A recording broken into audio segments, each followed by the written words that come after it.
Okay, so in this video I'd like to talk about the element contributions to the right-hand side vector, which is all of this stuff up here, PF minus PFW minus AF transpose times quantity PB0 plus KB UBC. All right, so you're looping through all of your elements. All right, so for E in the range of the number of elements. All right, then within the basic system for the element, which looks something like this. All right, this is NJ, that's end I. Okay, we're allowing uniformly distributed loads, positive in the transverse direction, WY, and then positive in the axial or longitudinal direction, WX. Okay, so within the basic system, and you know the element length, L, right? That's computed from the nodes, but we can form the little PB0 vector as the fixed end axial and basic forces. Negative WX L over 2 for the axial part. You know, when we fix this end and fix that end, right, we'll get WX L over 2 that way, and another one down here. Okay, but this one up here is the basic degree of freedom. All right, so it's negative at that end. And then for the moments, or the fixed end basic force moments, we'll get a WY L squared over 12 here, and a WY L squared over 12 here. All right, so degree of freedom, basic degree of freedom 2 is negative, and then positive at the other end, 12. Okay. All right, so we know how to form that. Okay, that's all pretty easy to do from given properties of the distributed loads and then the element length, which you can compute. So these are the closed form expressions for the fixed end axial and basic forces. Or excuse me, fixed end axial and basic, or fixed end axial force and bending moments for uniformly distributed loads. Okay. All right. So then from that we can evaluate the element or the basic force deformation relationship for the element, KB times UB plus PB0. All right, so this is 3 by 1, that's 3 by 3, this is 3 by 1, this is 3 by 1, okay, which we just did up here. KB just comes from the EA, I, and L for the element, okay, we know how to compute that.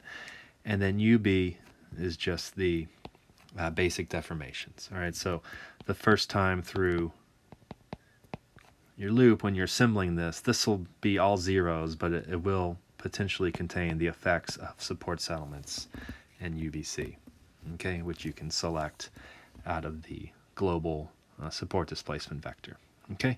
But mostly UB will be zeros, okay? But writing out the force deformation relationship this way helps with extensions to nonlinear analysis as well as multi-step type analysis. Okay. All right.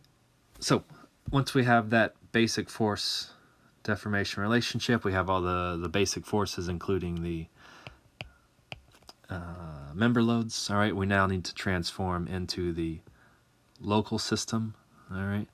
So this is 1, 2, 3, 4, 5, 6. All right, we still need to pick up the rigid body equilibrium effect of the member loads. All right, so the PB0 is like a deformational effect, but there's also a rigid body effect of our member loads, which appear in the local system.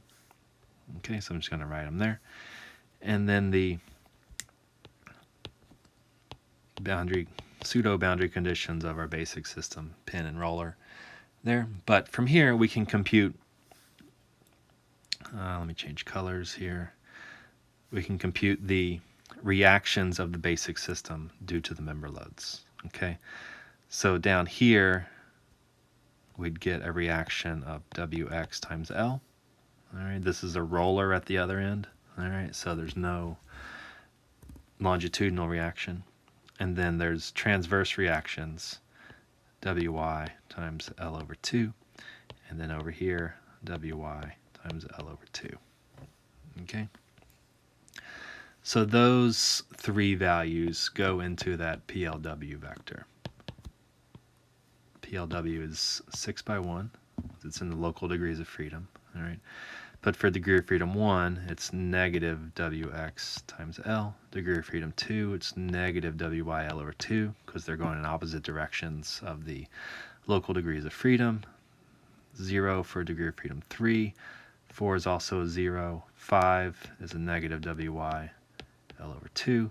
And then a 0 for degree of freedom 6. All right, so that's 6 by 1. Okay, so that's PLW. All right, and then we can evaluate the local forces, all right, which is just going to be the transformation using the ABL matrix, transpose PB plus PLW. So this is our basic to local equilibrium relationship. So PLW comes in right here, all right, and then P sub B is what we have from up there, and then ABL is just the 3 by 6 matrix that transforms between local and basic systems. All right, and it only depends on the element length L. Okay, so that gives us all the effects of member loads resolved into the local degrees of freedom.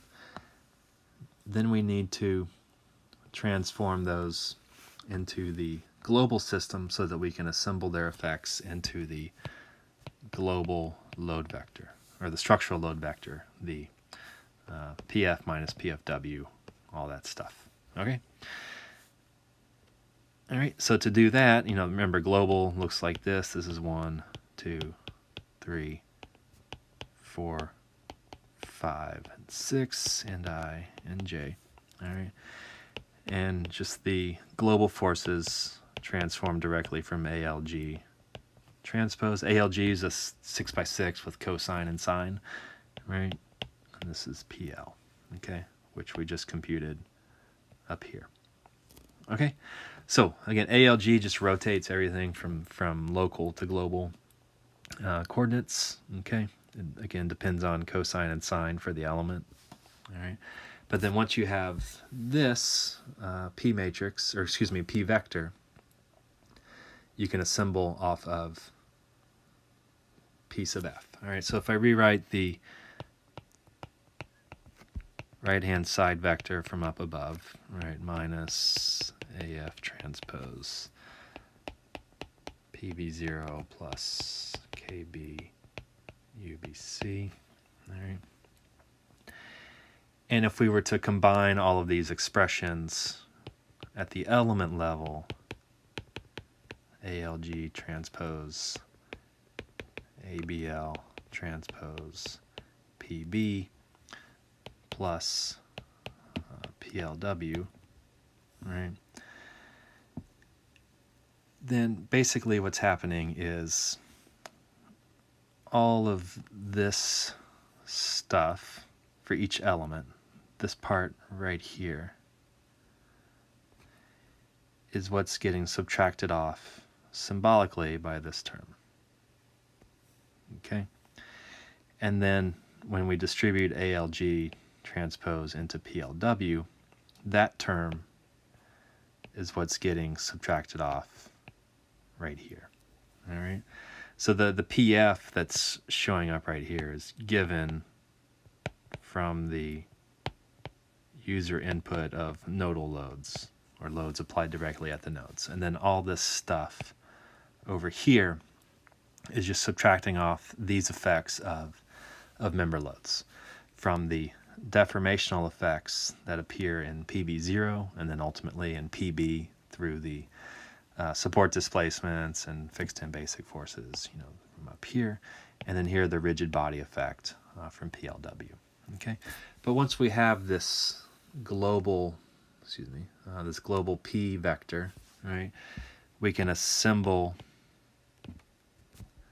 P into P sub F, or really subtract it off, right? We're not going to actually add it in, we're just going to subtract it off because that's what the algebra is telling us up here with these minus signs on PFW and AF transpose, all that, right? But we do that process using the lookup vector for this element. Just basic vector assembly, but kind of negative assembly, right? Because we're subtracting it off. All right. So hopefully this clears up some of the ideas with the effects of member loads. Okay.